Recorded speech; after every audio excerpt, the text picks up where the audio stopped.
Hi, I'm Dr. Singhania from Singhania Clinic, and I'm going to talk about attention deficit hyperactive disorder symptoms and how these symptoms can fool you. As you all know, ADD or ADHD is one of the commonest neurodevelopmental disorders seen in children. It may be almost 10%. What is important and not known is the chameleon nature of the disorder. It changes, it is masked, and it doesn't present the way you think it should.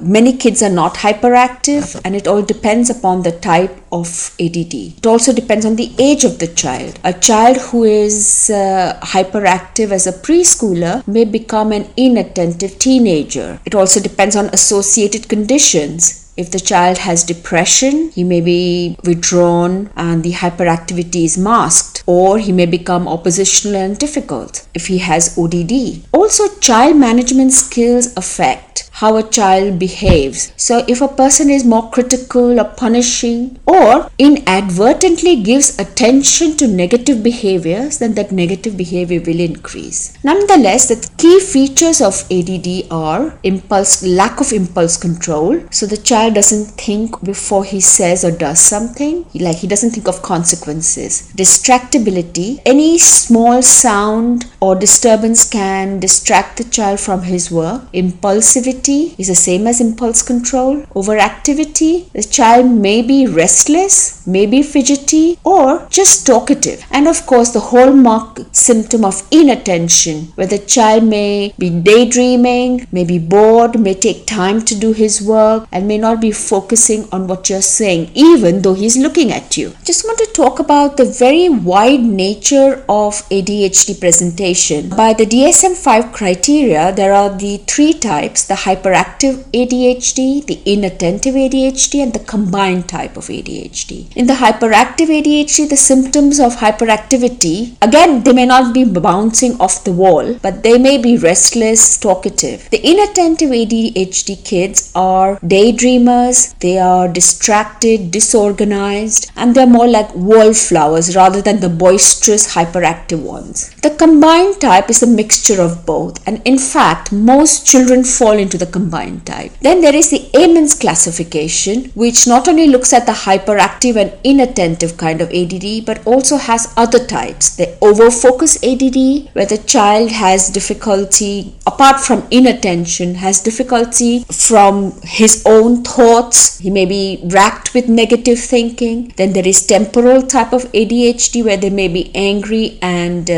aggressive. The limbic type of ADD, which they are depressed and withdrawn. The bipolar type, or type 6, where they are hypersensitive to sounds, noise, and extremely hyperactive. It's also known as the ring of fire ADD. And the anxious ADD, where they're they look like anxious or worried, but actually they also have ADD. So it's important to remember that ADD can present in any way. It can come as a behavioral problem, it can come as a learning problem, or it can come as an emotional. You have to keep your antennae up. If you're seeking help, please visit our website www.singhaniaclinic.com or call us on the number shown below. Thank you for watching.